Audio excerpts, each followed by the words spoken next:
Ahmad bin Hanbal റളിയല്ലാഹു അൻഹു പറയാണ്, അദാബുൽ ഖബ്രി ഹഖ്ഖുൻ, ഖബറിന്റെ ഉള്ളിൽ കിടക്കുന്ന ശിക്ഷ ഹഖാൻ. മദ്ഹബിന്റെ ഇമാം അഹ്മദ് ബിൻ ഹംബൽ റളിയല്ലാഹു അൻഹു പറയാ, ലാ യുൻകിറുഹു ഇല്ലാ ളാല്ലുൻ ഔ മുദിൽ, വഴിപിഴച്ചവനോ ജനങ്ങളെ പിഴപ്പിക്കുന്ന മനുഷ്യൻ മാത്രമേ അതിനെ നിഷേധിക്കുകയുള്ളൂ. ഖബർ ശിക്ഷ ഹഖാൻ, ഖബർ ശിക്ഷ ഹഖാൻ. വഖദ് ഇത്തഫഖ അഹ്ലുസ് സുന്ന അലാ അന്ന അദാബുൽ ഖബ്രി ഹഖ്. അവിടെ അദാബുണ്ട്. ഖബർ എന്ന് പറഞ്ഞ വെറുതെ മണ്ണല്ല, അത് വെറുതെ ഒരു മണ്ണിന്റെ സ്ഥലമല്ല, അത് ഒന്നുകിൽ സ്വർഗ്ഗമാണ് അല്ലെങ്കിൽ അത് നരകമാണ്. ഇത് പഠിപ്പിച്ചത് ആരാണ്? അഷ്റഫുൽ ഖൽഖ് റസൂലുള്ളാഹ്. പരിശുദ്ധ ഖുർആൻ പറയുന്നുണ്ട്, വമാ ആതാകുമുർ റസൂലു ഫഖുദൂ, അല്ലാഹുവിന്റെ റസൂൽ എന്താണോ നിങ്ങൾക്ക് തരുന്നത് അത് സ്വീകരിച്ചേക്കണം. അല്ലാഹുവിന്റെ റസൂൽ പഠിപ്പിക്കുന്നത് മനസ്സിലാക്കിയേക്കണം. ഇത് പഠിപ്പിക്കുകയാണ് റസൂലുള്ളാഹി സ്വല്ലല്ലാഹു അലൈഹി വസല്ലം. ഖുർആൻ എല്ലാം വിശദമായിട്ട് പറയില്ല, അത് പഠിപ്പിക്കാനാണ് റസൂലുള്ളാഹി സ്വല്ലല്ലാഹു അലൈഹി വസല്ലം തങ്ങൾ അല്ലാഹു തആല നിയോഗിച്ചത്. തങ്ങൾ ഇത് പഠിപ്പിച്ചു തരുന്നു. ഈ രീതിയിലാണ് ഖബറിന്റെ അദാബും അവിടുത്തെ നന്മയും നടക്കുന്നത്. ഖബറിൽ ശിക്ഷ കിട്ടാനുള്ള കാരണം എന്താണ്? ഖബർ ശിക്ഷയിൽ എങ്ങനെയാണ് ഖബറിൽ ശിക്ഷ ഉണ്ടാവുന്നത്? അതിന്റെ കാരണങ്ങൾ എന്തൊക്കെയാണ്? സമുറത്ത് ബിൻ ജുൻദുബ് റളിയല്ലാഹു അൻഹു ബഹുമാനപ്പെട്ടവർ പറയാണ്, റസൂലുള്ളാഹി സ്വല്ലല്ലാഹു അലൈഹി വസല്ലം തങ്ങൾ എപ്പോഴും സ്വഹാബത്തിനോട് പറയുന്ന ഒരു കാര്യമുണ്ട്. ഹൽ റആ അഹദും മിൻകും മിർ റുഅയ, നിങ്ങൾ ആരെങ്കിലും സ്വപ്നം കണ്ടിട്ടുണ്ടോ എന്ന് തങ്ങൾ എന്നും ചോദിക്കുന്ന. സുബഹിക്ക് നിസ്കാരത്തിന് വരുമ്പോ തങ്ങൾ ചോദിക്കും, അല്ല ആരെങ്കിലും എന്തെങ്കിലും സ്വപ്നം കണ്ടിട്ടുണ്ടോ?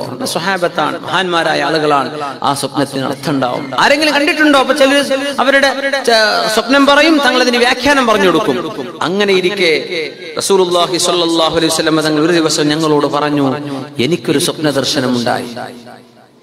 ഇതുപോലെയുള്ള സംഭവങ്ങൾ മെഹ്റാജുമായി ബന്ധപ്പെട്ട് തങ്ങൾ പഠിപ്പിച്ചു തന്നിട്ടുണ്ടെന്നാണ്. ഒരു സ്വപ്നത്തിന്റെ സംഭവം ഇതാണ്. ഇത് ബർസഖിൽ ഖബറിൽ നടക്കുന്ന ശിക്ഷയുടെ രൂപമാണ്. കാരണം ഇവിടെ നരകവുമായി ബന്ധപ്പെട്ട ചർച്ചകൾ വരും. കാരണം നരകം ഇപ്പോഴുണ്ട്, പക്ഷെ നരകത്തിൽ ആളുകൾ ഇപ്പൊ ശിക്ഷിക്കപ്പെടുന്നുണ്ടോ? ഇല്ല. ആ നരക ശിക്ഷ പോലും ഇപ്പൊ നടക്കുന്ന ഫറോവയുടെ ശരീരത്തിനും ഫറോവയുടെ കുടുംബത്തിനും അല്ലാഹു നരകം എന്നും രാവിലെയും വൈകുന്നേരവും കാണിച്ചുകൊണ്ടിരിക്കുന്നുണ്ട്.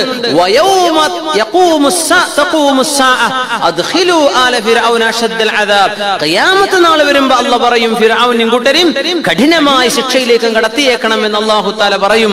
പരിശുദ്ധ ഖുർആൻ ഖബർ ശിക്ഷയെ കുറിച്ച് പറഞ്ഞ പ്രബലമായ പ്രകടമായ വ്യക്തമായ ആയത്ത് ഇതാണ്. ഫറോവ കിടക്കുന്നത് ഇപ്പോ ഫറോവയുടെ ശരീരമാണെന്ന് ബോധ്യപ്പെട്ടത് അങ്ങനെ അത് ശരിയാണെങ്കിൽ റംസീസ് രണ്ടാമൻ അല്ലേ കെയ്റോയിലെ നാഷണൽ മ്യൂസിയത്തിൽ കിടക്കുകയാണ് ഫറോവയുടെ ശരീരം. എന്നാലും ഫറോവക്ക് അവിടെ നരകമുണ്ട്, ഫറോവക്ക് അവിടെ ശിക്ഷയുണ്ട്. അങ്ങനെയാണ്. ഒരാളെ പക്ഷികൾ അങ്ങ് കൊത്തി തിന്നു പോയി എന്ന് വിചാരിക്കുക, മത്സ്യങ്ങൾ തിന്നു വയറ്റിലായി പോയി, അയാൾക്കും ഖബറുണ്ട്. ഒരാൾ കാറ്റിലങ്ങ് ഡസ്റ്റായി പോയി, ഒരു ഫ്ലൈറ്റ് ബേൺ, ഒരു ഫ്ലൈറ്റ് ക്രാഷിൽ എവിടെയാ മയ്യത്ത് എന്നറിയില്ല, ഖബർ എവിടെയാണെന്നറിയില്ല, അയാൾക്കും ഇതൊക്കെ നടക്കാൻ പോവാണ്. മരണം സംഭവിച്ചു കഴിഞ്ഞാൽ എവിടെയാണോ ആ ശരീരം കിടക്കുന്നത് അത് പൊടിപടലങ്ങളായാൽ പോലും അല്ലാഹുവിന്റെ അടുത്ത് യസീർ, പടച്ചവന്റെ അടുത്ത് ഇതൊന്നും പ്രയാസമല്ല. അത് അവരുടെ ഖബറാണ്. അത് വായുവിലാവും, ഏത് രാജ്യത്തോ കടലിന്റെ ഉള്ളിലാകാം. മറവ് ചെയ്യപ്പെടാതെ കിടന്ന ശരീരമാണ്. അവർക്കൊക്കെ ഖബറും ബർസഖും ഉണ്ട്. മുഅ്മിനെ ഇതൊക്കെ പഠിപ്പിച്ചു റസൂലുള്ളാഹി സ്വല്ലല്ലാഹു അലൈഹി വസല്ലം. അല്ലാമ ഇബ്നുൽ ഖയ്യിം തങ്ങൾ അങ്ങനെ തന്നെ ഒരു കിതാബുർ റൂഹിൽ ഒരു ചാപ്റ്റർ അങ്ങനെയാണ്. നമ്മൾ കാണില്ലല്ലോ, അപ്പൊ മറവ് ചെയ്യപ്പെടാത്ത മയ്യത്തിന് എന്താ സംഭവിക്കുക അല്ലെ? പക്ഷികളൊക്കെ തിന്നുപോയത്, മത്സ്യം തിന്നുപോയ മയ്യത്തിനെ സംബന്ധിച്ച് എങ്ങനെ ആൾക്ക് ഖബറിന് ശിക്ഷ ഉണ്ടെന്ന് പറയും. അവർക്കൊക്കെ ശിക്ഷയുണ്ട്. ഇത് റസൂലുള്ളാഹി സ്വല്ലല്ലാഹു അലൈഹി വസല്ലം പഠിപ്പിച്ചതാണ്. എവിടെയാണോ ആള് മരിച്ചു കഴിഞ്ഞാൽ ഇതാണ് നടക്കാൻ പോണത്. ക്രയോജനിക്സിന് വിധേയമാക്കി ഐസിൽ കടത്തിയാലും ഫ്രീസിൽ കടത്തിയാലും ഖബറും അദാബും ആരംഭിക്കുകയാണ്. ബർസഖ് നമ്മുടെ കണ്ണിനടി നമ്മൾ കാണുമ്പോൾ കുഴപ്പമൊന്നും തോന്നുന്നില്ല, പക്ഷേ അവിടെ നടക്കുന്നത് മറ്റൊരു ലോകമാണെന്ന് അഷ്റഫുൽ ഖൽഖ് സ്വല്ലല്ലാഹു അലൈഹി വസല്ലം പഠിപ്പിച്ചു തരാം. അപ്പൊ തങ്ങളെന്നും ചോദിക്കും, ആരെങ്കിലും സ്വപ്നം കണ്ടോ? അപ്പോ ചിലരൊക്കെ പറയും, അങ്ങനെ ഒരു ദിവസം തങ്ങൾ വന്ന് പറഞ്ഞു, ഞാൻ ഇന്നലെ രാത്രി എനിക്കൊരു അനുഭവം ഉണ്ടായി, തങ്ങൾ കണ്ട ഒരു സ്വപ്നം പറയാം. അംബിയാഇന്റെ സ്വപ്നം വഹ്യാണ്. ഇബ്രാഹിം അലൈഹിസ്സലാം ഇസ്മായിൽ നബി ഇറക്കാൻ കൊണ്ടുപോയത് എങ്ങനെയാണ്? ജിബ്രീൽ അലൈഹിസ്സലാം എന്ന് പറഞ്ഞു കൊടുക്കുകയാണോ? അല്ല, 3 പ്രാവശ്യം സ്വപ്നം കണ്ടതാ. അത് വഹ്യാണ്. അംബിയാഇന്റെ സ്വപ്നം വഹ്യാണ്. തങ്ങൾ പറയുന്നു, രണ്ടാളുകൾ എന്റെ അടുത്ത് വന്നു, അല്ലാഹുവിന്റെ മലക്കുകൾ 2 പേർ. അവരെന്നെ എഴുന്നേൽപ്പിച്ചു, പോവാണെന്ന് പറഞ്ഞു. അങ്ങനെ പോവല്ലേ എന്ന് പറഞ്ഞു കൊണ്ടുപോയി. അങ്ങനെ ഞാൻ അവരുടെ കൂടെ പോയി. ഇങ്ങനെ കുറെ പോയി നോക്കിയപ്പോൾ ഒരു മനുഷ്യൻ ഇങ്ങനെ കിടക്കുന്നുണ്ട്. വേറെ ഒരാൾ അയാളുടെ അടുത്ത് ഒരു പാറയും പിടിച്ച് നിൽക്കുന്നുണ്ട്. ആ നിൽക്കുന്ന പാറ പിടിച്ച മനുഷ്യൻ ഈ നിലത്ത് കിടക്കുന്ന ആടെ തലയിലേക്ക് വലിയ പാറക്കല്ലങ്ങട്ട് ഇടുന്നു. തലയങ്ങ് ചതഞ്ഞരയുന്നു. കല്ല് ഉരുണ്ടു പോകുമ്പോ ഈ ഇട്ട ആള് കല്ല് എടുത്തുകൊണ്ടുവരുന്നു. അപ്പോഴേക്കും തല നല്ല രൂപത്തിലേക്ക് മാറിക്കഴിഞ്ഞ് ഒന്നുകൂടി തലക്കെറിയാണ്. തലങ്ങ് ചതഞ്ഞിട്ട് ആ പാറക്കല്ല് റോൾ ചെയ്ത് പോകുമ്പോ എറിഞ്ഞ ആള് പിന്നാലെ ചെന്ന് പാറെടുത്ത് കൊണ്ടുവരുമ്പോഴേക്കും തല പഴയ പോലെ തന്റെ തലയായിട്ടുണ്ട്. വീണ്ടും ഇങ്ങനെ നടന്നുകൊണ്ടിരിക്കുകയാണ്. ഞാൻ ചോദിച്ചു, സുബ്ഹാനല്ലാഹ്, മാ ഹാദാൻ, ഇതെന്താണ് ഈ രണ്ട് മനുഷ്യന്മാർ ചെയ്യുന്നത്? ഒരാൾ മറ്റൊരാളുടെ തല അടിച്ചു പൊളിക്കാൻ, ഇതെന്താണെന്ന് ഞാൻ ചോദിച്ചു. അവർ രണ്ടുപേരും പറഞ്ഞു, ലെറ്റ്സ് ഗോ, പോകാം നബിയെ, നമുക്ക് പോകാം. അങ്ങനെ ഞങ്ങൾ പോയി. അങ്ങനെ ചെന്നപ്പോൾ ഒരു മനുഷ്യൻ മലന്ന് കിടക്കുന്നു. പെരടിയിന്മേൽ മലന്ന് കിടക്കുകയാണ്. വേറെ ഒരാൾ ഒരു ഇരുമ്പിന്റെ കുളത്തുപയോഗിച്ച് ആ മനുഷ്യനരികത്ത് നിൽക്കുന്നുണ്ട്. എന്നിട്ട് ആ കുളത്തുപയോഗിച്ച് ആ മനുഷ്യന്റെ ഒരു കവിളിൽ നിന്ന് ഇങ്ങോട്ട് വാർന്നിട്ട് കീറിയെടുത്ത് പെരടി വരെ ഒരു വലി, പിന്നെ ചങ്കിൽ നിന്ന് ഒരു വലി, പിന്നെ അയാളുടെ കണ്ണിലൂടെ ഒരു വലി വലിച്ച് അയാളുടെ പെരടിയിലേക്ക് ഇങ്ങനെ 3 നിലക്ക് ഇങ്ങനെ ഇരുമ്പ് കൊണ്ട് വാരുകയാണ് ആ മനുഷ്യനെ. യാ അല്ലാഹ്, ഇത് കഴിയുമ്പോഴേക്കും പഴയ രൂപത്തിലേക്ക് മാറി. വീണ്ടും അങ്ങനെ ചെയ്യാൻ ഇങ്ങനെ കണ്ടപ്പോ അഷ്റഫുൽ ഖൽഖ് റസൂലുള്ളാഹി തങ്ങൾ പറഞ്ഞു, സുബ്ഹാനല്ലാഹ്, മാ ഹാദാൻ, ഇതെന്താണ് ഈ രണ്ട് പേരുടെ കഥ? മലക്കുകൾ എന്നോട് പറഞ്ഞു, ഇൻതലിഖ്, നമുക്ക് പോകാം നബിയെ, നമുക്ക് പോകാം. അങ്ങനെ നിൽക്കുമ്പോൾ ഒരു തന്നൂർ, നല്ല ഈ തന്തൂരി അടുപ്പൊക്കെ ഉണ്ടാക്കുന്ന അടുപ്പ് കണ്ടിട്ടില്ലേ? അതന്നെ തന്തൂരി അടുപ്പിന്റെ അടുപ്പ് തന്നെ. ഈ റൊട്ടി, പാകിസ്ഥാനിലെ റൊട്ടി ഉണ്ടാക്കണില്ലേ? ഇതൊക്കെ കാണുമ്പോൾ നിരക്ക് അങ്ങനെ ഓർമ്മ വരും, ഈ ഹദീസ് ഓർമ്മ വരും. അതിന്റെ മേൽഭാഗം ചെറിയ വട്ടമാണ്, അതിന്റെ ഉള്ളിൽ കത്തിയാളുന്ന തീയാണ്. അങ്ങനത്തെ ഒരു തന്നൂർ. അതിന്റെ ഉള്ളിൽ നിന്ന് ശബ്ദം കേൾക്കുന്നുണ്ട്. ഞാൻ അതിലേക്കൊന്ന് നോക്കുമ്പോൾ അവിടെ വസ്ത്രം ധരിക്കാത്ത ആണുങ്ങളും പെണ്ണുങ്ങളും അതിന്റെ ഉള്ളിലുണ്ട്. അങ്ങനെ തീയങ്ങടിയിലൂടെ അങ്ങോട്ട് വരുമ്പോ ആ തീയിന്ന് രക്ഷപ്പെടാൻ എല്ലാരും മേലോട്ട് അങ്ങോട്ട് പൊങ്ങി വരും. യാ അല്ലാഹ്, അങ്ങനെ മേലോട്ട് വരുമ്പോഴേക്കും തല പുറത്ത് കടക്കാൻ പറ്റാതെ അതിന്റെ മേലെ തള്ളി നിൽക്കും. തീയങ്ങ് അമരുമ്പോൾ അവർ താഴേക്ക് പോകും. വീണ്ടും തീ വരെ പൊക്കുകയാണ്. ആർത്ത് നിലവിളിച്ച് കരയുന്നുണ്ട് മുഴുവനും. ഞാൻ ചോദിച്ചു, മലക്കുകളെ, ഇവരാരാണ്? രണ്ടുപേരും പറഞ്ഞു, നബിയെ, നമുക്ക് പോകാം, നമുക്ക് കടന്നു പോകാം. അങ്ങനെ ഞങ്ങൾ ചെന്നപ്പോ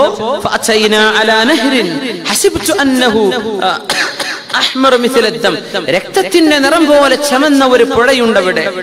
ആ പുഴയിൽ ഒരാൾ നീന്തുകയാണ്. കരയിൽ ഒരു മനുഷ്യൻ നിൽക്കുന്നു. അയാൾ കുറച്ച് കല്ലുകൾ ഇങ്ങനെ ശേഖരിച്ചു വെച്ചിട്ടുണ്ട്. ആ നീന്തുന്ന മനുഷ്യൻ കരയിലേക്ക് വന്നാൽ ഈ മനുഷ്യൻ വായ തുറന്നു കൊടുക്കും. അപ്പോ കരയിൽ കല്ല് പിടിച്ചിരിക്കുന്ന മനുഷ്യൻ വായിലേക്ക് ഒരു കല്ല് എറിയുകയാണ്. ആ കല്ലും തിന്നിട്ട് ഇയാൾ വീണ്ടും പുഴയിലേക്ക് പോവാണ്. വീണ്ടും തിരിച്ചു വരുന്നു, അടുത്ത കല്ല് വായിലേക്ക് എറിഞ്ഞു കൊടുക്കുന്നു. അങ്ങനെ കരയിലേക്ക് അടുക്കാൻ പറ്റുന്നില്ല, കല്ലുകളെ കൊണ്ട് വായിലേക്ക് എറിയാണ് മറ്റേ ആൾ. ഇത് കണ്ടപ്പോൾ ഞാൻ ചോദിച്ചു, മഹാദാൻ, മലക്കുകളെ, ഇത് രണ്ടുപേരും ചെയ്യുന്ന പണി എന്താണ്? അവരെന്നോട് പറഞ്ഞു, നബിയെ, നമുക്ക് മുന്നോട്ട് പോകാം, നമുക്ക് മുന്നോട്ട് പോകാം. അങ്ങനെ ഇരിക്കുമ്പോൾ വളരെ കാണാൻ മോശമായ ഒരു മനുഷ്യൻ, ആ മനുഷ്യന്റെ അരികത്ത് ഞങ്ങൾ ചെന്നു. മോശമായ മനുഷ്യൻ, മോശമായ ഒരു പുരുഷനെ, കാണാൻ ഒട്ടും ഭംഗിയില്ലാത്തൊരു പുരുഷനെ സങ്കല്പിച്ചാൽ അയാളെ പോലെ എങ്ങനെയെന്ന് പറഞ്ഞുതരാൻ പറ്റും. വളരെ മോശമായൊരവസ്ഥ, പേടിപ്പിക്കുന്ന വളരെ മോശമായ അവസ്ഥ. ആ മനുഷ്യന്റെ അരികത്ത് തീയുണ്ട്. ആ തീ ഇങ്ങനെ ആളെ കത്തിക്കുകയാണ്. ആ തീയിന്റെ ചുറ്റും ഇങ്ങനെ ഓടി നടക്കുന്നുണ്ട്. ഞാൻ ചോദിച്ചു, മഹാദാ, എന്താണ് ഈ കാണുന്നത്? ഖാലാലി, രണ്ട് മലക്കുകളും എന്നോട് പറഞ്ഞു, നബിയേ, നമുക്ക് പോകാം, നമുക്ക് പോകാം. അങ്ങനെ ഞങ്ങൾ ചെന്നു.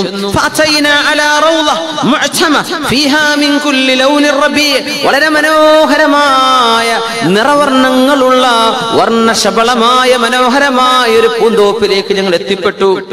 ആ പൂന്തോപ്പിന്റെ നടുവിലുണ്ട് നീളമുള്ള ഒരു മനുഷ്യൻ. ആ മനുഷ്യന്റെ നീളം കൊണ്ട് തല പോലും എനിക്ക് കാണാൻ പറ്റിയില്ല, അത്രക്കും നീളമുള്ള ഒരു മനുഷ്യൻ. അയാൾക്ക് ചുറ്റും ഒരുപാട് കുട്ടികൾ ഇരിക്കുന്നുണ്ട്, ഒരുപാട് കുട്ടികൾ. വളരെ മനോഹരമായ ഒരു കാഴ്ച. ഞാൻ ചോദിച്ചു, ഇതാരാണ്? ഈ കുഞ്ഞുങ്ങൾ ആരാണ്? അവര് പറഞ്ഞു, നബിയേ, നമുക്ക് പോകാം, നമുക്ക് പോകാം. അങ്ങനെ ഞങ്ങൾ പോയി. ഇമാം ബുഖാരി തങ്ങൾ ഉദ്ധരിച്ചിട്ടുള്ള ഹദീസാണ്, സഹീഹ് ബുഖാരിയിലെ ഹദീസാണ് നമ്മൾ ഈ പറയുന്നത്. ഞങ്ങൾ പോയി, അങ്ങനെ ഞങ്ങൾ എത്തിയപ്പോൾ റൗള അദീമ ലം അറ റൗളതൻ ഖത്തു അഅലമ മിൻഹാ വലാ അഹ്സൻ, വളരെ മനോഹരമായ ഒരു കൊട്ടാരം, അതോളം മനോഹരമുള്ളത് ഞങ്ങൾ കണ്ടിട്ടില്ല. അങ്ങനെ എന്നോട് പറഞ്ഞു, ഇർഖി, നിങ്ങൾ അതിന്റെ ഉള്ളിലേക്ക് പോയിക്കോളൂ എന്ന് പറഞ്ഞു. ആ തോട്ടത്തിലേക്ക്, ആ റൗളയിലേക്ക് ഞാൻ കടന്നു. അതിലേക്ക് ചെന്ന് നോക്കുമ്പോ വളരെ മനോഹരമായ ഗോൾഡൻ സ്റ്റോൺസ്, വളരെ സ്വർണത്തിന്റെ ബ്രിക്കുകളെ കൊണ്ട് ഉപയോഗിച്ച്, വെള്ളിയുടെയും സ്വർണത്തിന്റെയും ഇഷ്ടികകളെ കൊണ്ട് ഉപയോഗിച്ച മനോഹരമായ കെട്ടിടങ്ങളുള്ള ഒരു നഗരമാണത് മദീന മബ്നിയ ബിലബിനി ദഹബിൻ വലബിനി ഫിദ്ദ. അങ്ങനെ ഞങ്ങൾ ആ വലിയ നഗരത്തിന്റെ കവാടത്തിങ്ങൾ ചെന്നു. അവിടുന്ന് വാതിൽ തുറക്കാൻ വേണ്ടി പറഞ്ഞു. ഫഫുതിഹ ലനാ, അത് ഞങ്ങൾക്ക് തുറന്നു. ഞങ്ങൾ ആ വിശാലമായ ആ നഗരത്തിലേക്ക് കടന്നു. അവിടെ കുറെ ആളുകളുണ്ട്.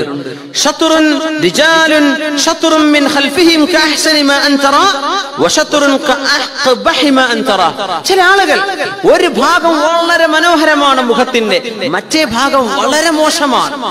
രണ്ട് സൈഡും രണ്ട് ധ്രുവങ്ങളെ പോലെ, ഒരു ഭാഗം നല്ല ഭംഗി, മറ്റേ ഭാഗം വളരെ മോശം.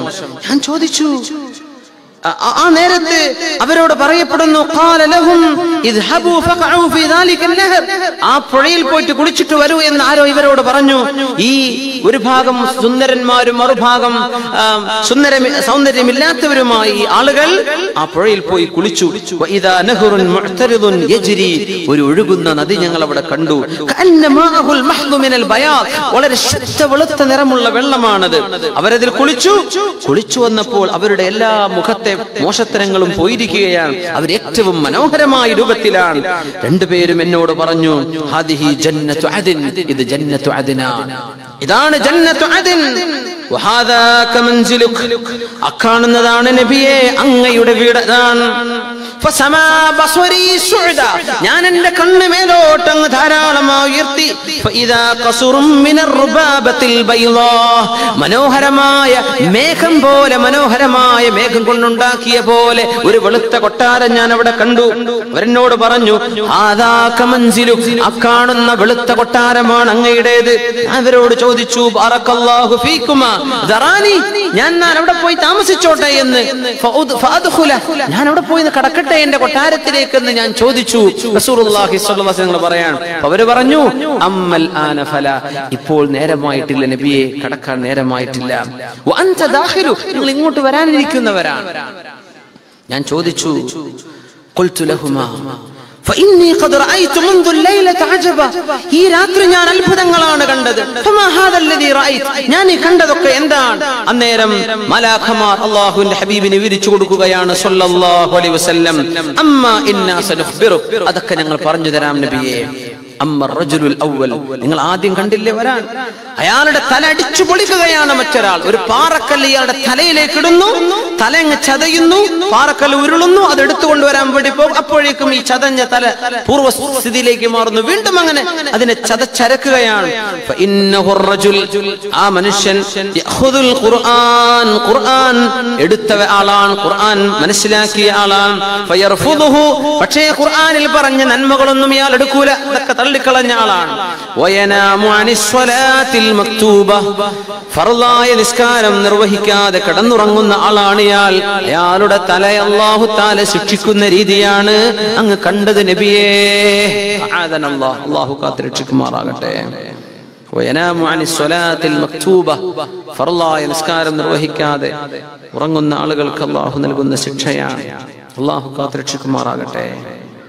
ആ ഒന്നാമത്തെ കാഴ്ച അതാണ്. രണ്ടാമത്തെ ഒരാൾ, അയാളുടെ കവിളുകൾ ഇരുമ്പിന്റെ കൊളത്തുകൊണ്ട് പറിച്ചു കീറുന്നുണ്ട്, കണ്ണിലൂടെ പറിച്ചെടുക്കുന്നുണ്ട്, കഴുത്തിലൂടെ പറിച്ച് പെരടി വരെ തുളക്കുന്നുണ്ട്. ആ കാഴ്ച കണ്ടത് നബിയേ. വീട്ടിൽ നിങ്ങളുടെ പുറത്തിറങ്ങി, ഇതൊക്കെ ഖബറിൽ നടക്കുന്ന ശിക്ഷയാണെന്നാണ്. വീട്ടിൽ നിങ്ങളുടെ പുറത്തിറങ്ങിയാൽ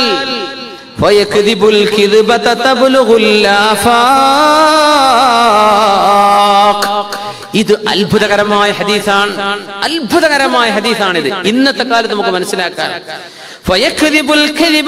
ഇവനൊരു നുണ പറയും. ലോകത്തിന്റെ ചക്രവാളങ്ങളിലേക്ക് ആ നുണയെത്തും. ഇത് ഇന്റർനെറ്റിനെ കുറിച്ച് പറഞ്ഞതാന്ന ഉലമാ പറയാ.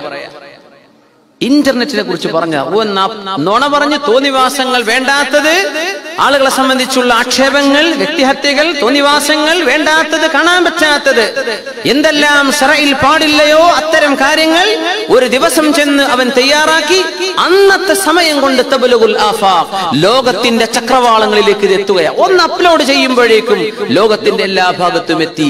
അങ്ങനത്തെ നുണ പറയുന്ന ആളുകളെ അള്ളാഹു ശിക്ഷിക്കുന്ന രീതിയാണ് നബിയെ നിങ്ങൾ ഈ കണ്ടത് സല്ലല്ലാഹു അലൈഹി വസല്ലം. ഈ ഹദീസ് ഭയങ്കരമാണ്. യക്ദിബുൽ കദിബ തബ്ലുഗുൽ ആഫാഖ്. എന്താണ് ആ വാക്ക്? ഒരു നുണ ഇപ്പോ പറഞ്ഞിട്ടുള്ളൂ, അപ്പോഴേക്കും ലോകത്തിന്റെ എല്ലാ ഭാഗത്തും എത്തി. ഇന്നത്തെ ആധുനിക സംവിധാനങ്ങൾ ഉപയോഗിച്ച് തിന്മകൾ പ്രചരിപ്പിക്കുന്നവർ ആലോചിക്കുക. ഗുരുതരമായ തെറ്റാണ് സംഭവിക്കുന്നത്. ഗുരുതരമായ തെറ്റ്. ലോകത്തിന്റെ നാനാഭാഗത്തും സെക്കൻഡുകളെ കൊണ്ട് എത്തുന്ന നുണ. എന്തും ടൈപ്പ് ചെയ്ത് റെക്കോർഡ് ചെയ്തിട്ട് അങ്ങ് അപ്ലോഡ് ചെയ്താൽ യൂട്യൂബിലോ സോഷ്യൽ മീഡിയകളിലോ ഫേസ്ബുക്കിലോ അങ്ങനെ പോസ്റ്റ് ചെയ്യാം. എന്താണ് ഇവൻ പോസ്റ്റ് ചെയ്യുന്നത് ചിന്തിക്കുന്നുണ്ടോ? അവന്റെ കയ്യിലുള്ള മുഴുവൻ കൊടുക്കാൻ പറ്റുമോ? നമ്മൾ കേൾക്കുന്ന മുഴുവനും പറയാൻ പറ്റുമോ? നമുക്കറിയുന്ന പല വിഷയങ്ങളും അപ്ലോഡ് ചെയ്യാൻ പറ്റുമോ? ചെയ്യാൻ പാടുണ്ടോ? ഇതൊക്കെ ലോകത്തിന്റെ മുക്കുമൂലകളിൽ എത്തുന്ന രീതിയിലേക്ക് കാര്യങ്ങൾ തിരിഞ്ഞു മറിയുന്ന കാലം. യാ അല്ലാഹ്, അത്തരക്കാരെ അല്ലാഹു ശിക്ഷിക്കുന്ന രീതിയാണ് ഹബീബെ അങ്ങ് കണ്ടതെന്ന് ഈ മലക്കുകൾ പറഞ്ഞു കൊടുക്കുന്നു. വേറെ ഒരാളെ കണ്ടില്ല. പിന്നെ അങ്ങ് കണ്ടില്ലയോ നബിയെ ചില ആണുങ്ങളും പെണ്ണുങ്ങളും അടുപ്പിന്റെ ഉള്ളിൽ കിടന്ന് വേവുകയാണ്. മേലോട്ടെത്തുമ്പോഴേക്കും അവർ ആർത്ത് നിലവിളിക്കുന്നുണ്ട്, പക്ഷേ പുറത്തു കടക്കാൻ പറ്റില്ല. വസ്ത്രങ്ങളില്ലാതെ നിൽക്കുന്ന ഈ ആണുങ്ങളും പെണ്ണുങ്ങളും, അല്ലദീന, ആ മനുഷ്യർ,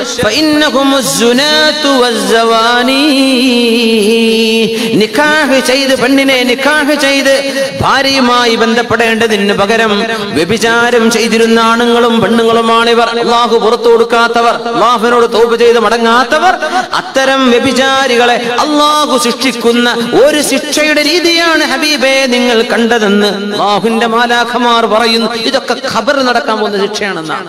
ഖബറിൽ ഇങ്ങനെയാ നടക്കാൻ. ഖിയാമത്ത് നാളിന്റെ മുമ്പ് ഇതൊക്കെ അവിടെ നടന്നുകൊണ്ടിരിക്കുന്നുണ്ട്. വ്യഭിചരിക്കുന്ന ആണും പെണ്ണും ഈ രീതിയിൽ ശിക്ഷിക്കപ്പെടാൻ പോകുന്നവരാണ്. അള്ളാഹു കാത്തുരക്ഷിക്കുമാറാകട്ടെ. അത്തരം തിന്മകൾ സംഭവിച്ചവർക്ക് തൗബ ചെയ്യാൻ അള്ളാഹു അവസരം നൽകുമാറാകട്ടെ. അള്ളാഹു കാത്തുരക്ഷിക്കുമാറാകട്ടെ.